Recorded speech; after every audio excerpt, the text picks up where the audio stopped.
ಅರಿಯದವರೊಡನೆ ಸಂಗಮ ಮಾಡಿದರೆ ಕಲ್ಲು ಹೊಯ್ದು ಕಿಡಿಯ ತೆಗೆದುಕೊಂಬಂತೆ.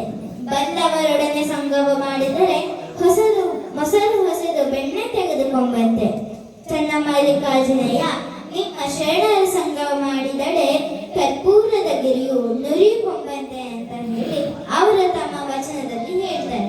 ಈ ಒಂದು ವಚನದ ಅರ್ಥ ಏನಂದ್ರೆ, ಅರಿಯದವರೊಡನೆ ಅಂದ್ರೆ ಏನೂ ತಿಳಿದವರೊಡನೆ ಸಂಗಮನ ಮಾಡಿದ್ರೆ ಕಲ್ಲು ಹೊಡ್ಕೊಂಡು ಬೆಂಕಿ ಬರುತ್ತೆ ಅಷ್ಟೇ. ಆದ್ರೆ ಬನ್ನವರೊಡನೆ ಅಂದ್ರೆ ತಿಳಿದವರ ಜೊತೆ ಸಂಗಮನ ಮಾಡಿದ್ರೆ ಮೊಸರಿನಿಂದ ಬೆಣ್ಣೆ ಬರುತ್ತೆ.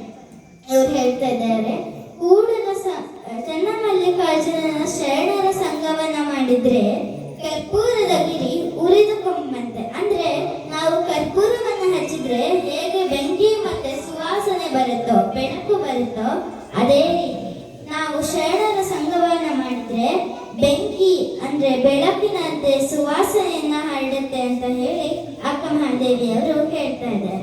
ಅಕ್ಕ ಮಹಾದೇವಿಯವರ ಮತ್ತೊಂದು ವಚನ, ಹಸಿವಾದೊಡೆ ಊರೊಳಗೆ ಭಿಕ್ಷಾನ್ನಗಳುಂಟು, ತೃಷಿಯಾದೊಡೆ ಹಳ್ಳ ಕೆರೆ ಬಾವಿಗಳುಂಟು, ಅಂಗ ಶೀತಕ್ಕೆ ಬೀಸಾಟ ಅರಿವುಗಳುಂಟು, ಶಯನಕ್ಕೆ ಹಾಡು ದೇಗುಲಗಳುಂಟು, ಚನ್ನಮಲ್ಲಿಕಾರ್ಜುನಯ್ಯ ಆತ್ಮ ಸಂಘಾತಕ್ಕೆ ನೀ ನೆನಗುಂಟು ಅಂತ ಹೇಳಿ ಹೇಳ್ತಾರೆ.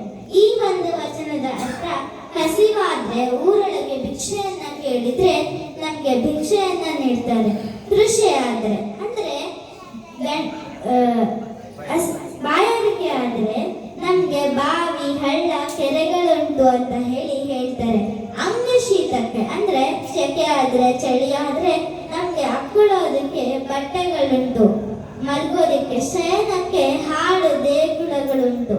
ಆದ್ರೆ ಆತ್ಮ ಸಂಘಾತಕ್ಕೆ ಚನ್ನಮಲ್ಲಿಕಾರ್ಜುನಯ್ಯ ಈ ನೆನಗುಂಟು ಅಂತ ಹೇಳಿ ಹೇಳ್ತಾರೆ. ಈಗ ಚರಣೆ ಮುಕ್ತಾಯಕ. ಮುಕ್ತಾಯಕನವರನ್ನು ನಾವು ವಚನ ಸಾಹಿತ್ಯದ ಧ್ರುವತಾರೆ ಅಂತ ಹೇಳಿ ಹೇಳ್ತೀವಿ. ಯಾಕೆ ಅಂದ್ರೆ ಇವರು ವಚನಗಳನ್ನ ಜ್ಞಾನ ಮಾರ್ಗದಲ್ಲಿ ಬರೀತಾರೆ. ಅಕ್ಕ ಮಹಾದೇವಿಯವರು ಭಕ್ತಿ ಮಾರ್ಗದಲ್ಲಿ ಬರೆದ್ರೆ ಮುಕ್ತಾಯಕನವರು ಜ್ಞಾನ ಮಾರ್ಗದಲ್ಲಿ ಬರೀತಾರೆ. ಇವರು ನಮ್ಮ ಮಹಾನ್ ಶರಣರಾದಂತಹ ಅಜಗಣ್ಣನವರ ತಂಗಿ. ಇವರ ಒಂದು ವಚನ, ನುಡಿಯಲು ಬಾರದು ಕೆಟ್ಟ ನುಡಿಗಳ, ನಡೆಯಲು ಬಾರದು ಕೆಟ್ಟ ನಡೆಗಳ, ನುಡಿದರೇನು ನುಡಿಯದಿದ್ದಡೇನು, ಹಿಡಿದ ವ್ರತವ ಬಿಡದಿರಲು ಅದೇ ಮಹಾಜ್ಞಾನದಾಚರಣೆ ಅಜಗಣ್ಣ ತಂದೆ ಅಂತ ಹೇಳಿ ಹೇಳ್ತಾರೆ.